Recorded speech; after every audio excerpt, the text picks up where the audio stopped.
Hello students, this is Satish Kumar, PGT Physics, Krishna Public School.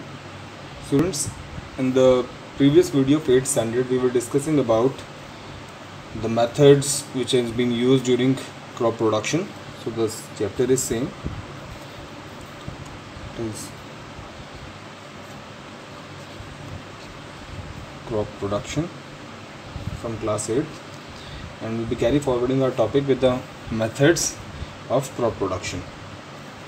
So we have done till sowing of seeds by manually or by modern methods, and today we'll be starting with the next step, that is transplantation. अब transplantation क्या होता है? Basically जो technique होती है use की जाती है for the production of cultivation of paddy. Paddy मतलब बेसिकली फॉर, जिसको हम राइस कहते हैं, राइस जो ग्रेन है उसके प्रोडक्शन के लिए हम यूज़ करते हैं. ठीक है, ट्रांसप्लांटेशन. अब इस प्रोसेस में होता क्या है? It is the process of transferring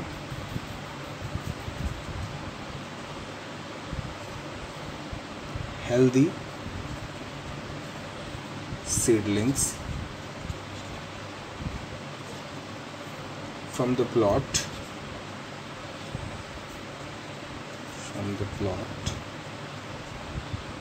to the main field.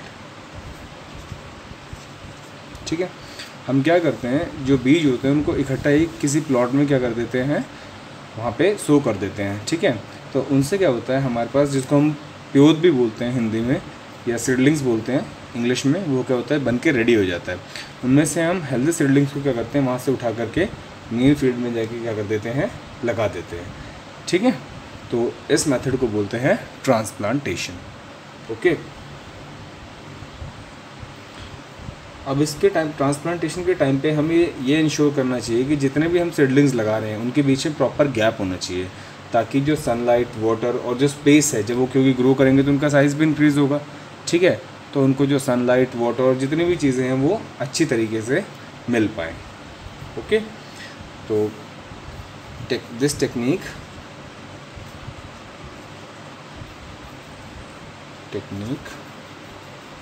Is mostly, और यू कैन से, मतलब obviously mostly used in the cultivation of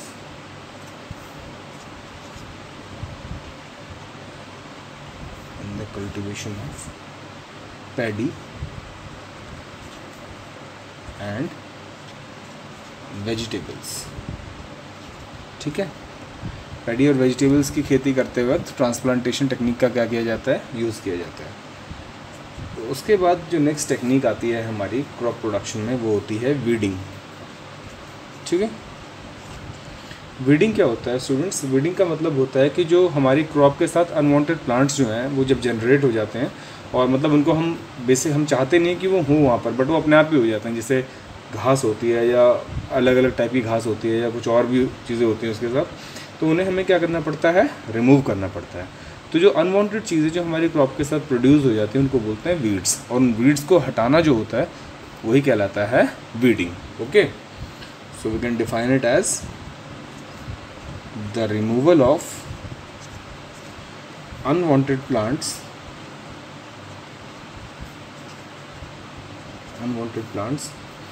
growing along with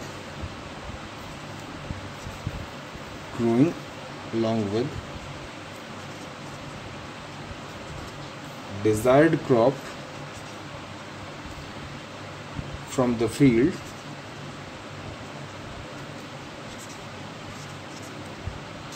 is called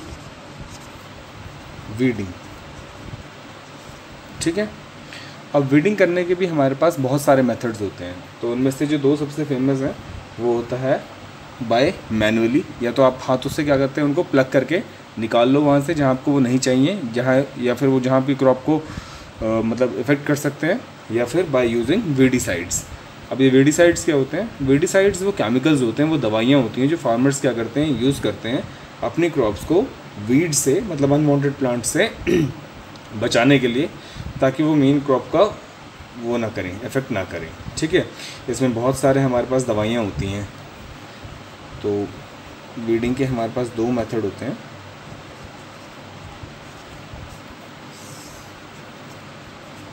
जिसमें पहला मेथड होता है मैन्युअली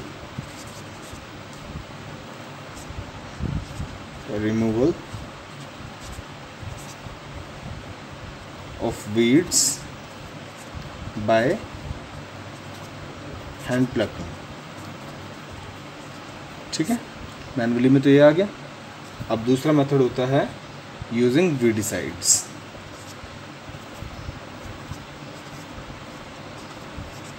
अब वीडिसाइड्स क्या होते हैं, मैंने जैसे आपको बताया केमिकल्स होते हैं। ठीक है, उनको हम क्या करते हैं कि क्रॉप के साथ डाल देते हैं, तो वो अनवांटेड प्लांट्स को क्या करते हैं, डैमेज कर देता है, ख़त्म कर देता है। इसके अंदर हमारे पास कुछ केमिकल्स होते हैं, दे आर द केमिकल्स और मेडिसिन्स यूज्ड फॉर eliminating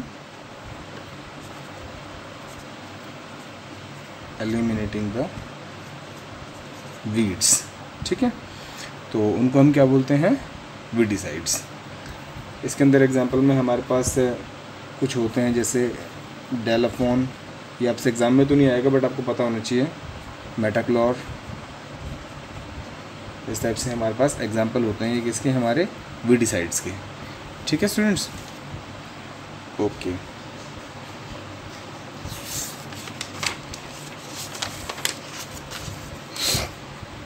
इसके बाद नेक्स्ट टॉपिक आता है हमारे पास, जो नेक्स्ट मेथड है जो हम यूज़ करते हैं क्रॉप प्रोडक्शन में, हमारा जो नेक्स्ट टेक्निक है वो होती है एडिशन ऑफ मैन्योर। ठीक है, मैन्योर एंड फर्टिलाइजर्स।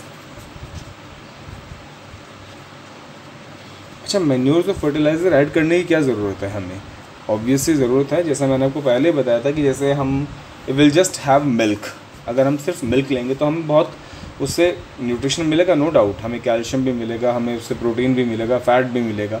बट अगर उसके साथ हम कुछ एडिटिव लेते हैं जैसे बॉर्नवीटा, हॉर्लिक्स, कॉम्प्लान वगैरह, तो उससे वो हमें और टेस्टी लगेगा और अच्छा लगेगा और ज़्यादा हेल्दी हो जाएगा। मतलब वो जो मिल्क है हमारे, मतलब जैसा ऐसा as per the nutritional facts of these additives in milk will enrich the milk. Okay, so इसीलिए हम क्रॉप के लिए भी वो काम कौन करता है, मैन्योर्स और फर्टिलाइजर्स करते हैं। ठीक है, जिनको हम ऐड ऑन करते हैं ताकि हमारी जो क्रॉप हो वो थोड़ी और अच्छी क्वालिटी में क्या हो जाए, उसका प्रोडक्शन बढ़ जाए। So manure and fertilisers are add on with the cultivation of crops to provide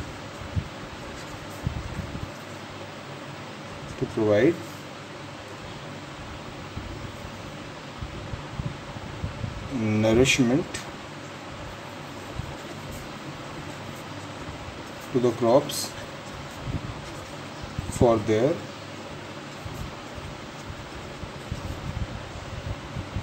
better production.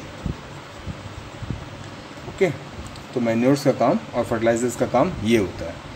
Okay students, तो इसीलिए हम क्या करते हैं, मैन्योर्स को क्या करते हैं, ऐड करते हैं। और एक और बात है मैन्योर्स और फर्टिलाइजर्स को ऐड करने के लिए, क्योंकि जो सॉइल होता है उससे कंटिन्यूसली जो हमारी जो क्रॉप है वो क्या करती रहती है, मिनरल्स और बाकी न्यूट्रिएंट्स को क्या करती रहती है, एब्जॉर्ब करती रहती है। तो सॉइल में उन सब चीज़ों की कमी ना आए, इसलिए भी हम मैन्योर्स और फर्टिलाइजर्स को क्या करते हैं, ऐड करते हैं। Okay students, so this is what for your today's class. I hope you enjoyed the class, and if you have any doubt so kindly just write down it in the comment section, and thank you for listening me so far.